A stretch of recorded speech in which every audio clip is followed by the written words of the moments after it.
राधे राधे, जय श्रीमन नारायण। कैसे हैं आप लोग? चलिए आज मैं आपको कार्तिक माह की पूर्णिमा की कथा सुनाऊंगी। आप सभी जानते हैं कि कार्तिक मास का महीना ख़त्म होने वाला है और कल कार्तिक पूर्णिमा है, तो इसलिए आज मैं कार्तिक पूर्णिमा को आपको कथा सुनाती हूँ। पुरानी कथा के अनुसार तारकासुर नाम का एक राक्षस था। उसके 3 पुत्र थे, तारकक्ष, कमलाकक्ष और विद्यामाली। भगवान शिव के बड़े पुत्र कार्तिक ने तारकासुर का वध किया। अपने पिता की हत्या की खबर सुन तीनों पुत्र बहुत दुखी हुए। तीनों ने मिलकर ब्रह्मा जी से वरदान मांगने के लिए घोर तपस्या की। ब्रह्मा जी तीनों तपस्या से प्रसन्न हुए और बोले, मांगो, क्या वरदान मांगना चाहते हो? तीनों ने ब्रह्मा जी से अमर होने का वरदान मांगा, लेकिन ब्रह्मा जी ने उन्हें इसके अलावा कोई दूसरा वरदान मांगने को कहा।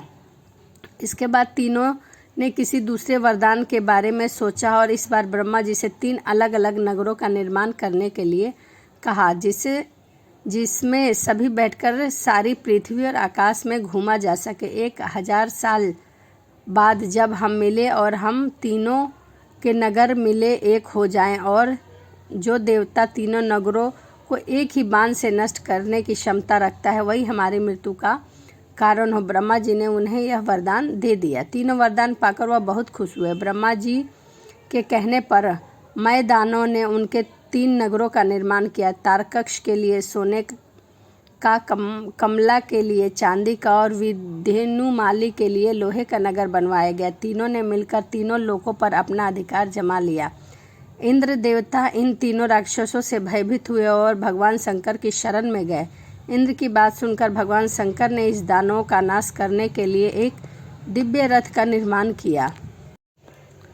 इस दिव्य रथ की हर एक चीज देवताओं से बनी। चंद्रमा और सूर्य से पहिए बने, इंद्र, वरुण, मय और कुबेर रथ के 4 घोड़े बने, हिमालय धनुष बने और शेषनाग प्रत्यचन बने। भगवान शिव खुद बाण बने और बाण की नोक बने अग्निदेव इस दिव्य रथ पर सवार हुए। खुद भगवान शिव भगवानों से बने इस रथ और तीनों भाइयों के बीच भयंकर युद्ध हुआ। जैसे ही ये तीनों एक रथ एक सीध में आए, भगवान शिव ने बाण छोड़ तीनों का नाश कर दिया। इसी वध के बाद भगवान शिव को त्रिपुरारी कहा जाने लगा। यह वध कार्तिक मास की पूर्णिमा को हुआ था, इसलिए इस दिन को त्रिपुरी पूर्णिमा के नाम से भी जाना जाता है। यानी कि इसे कार्तिक पूर्णिमा या फिर त्रिपुरी पूर्णिमा के नाम से भी जाना जाता है। तो यह है कार्तिक पूर्णिमा की कथा। जो भी व्यक्ति कार्तिक स्नान कर रहे हैं वो कार्तिक पूर्णिमा की कथा अवश्य सुने। चलिए मिलते हैं अगली वीडियो में। राधे राधे।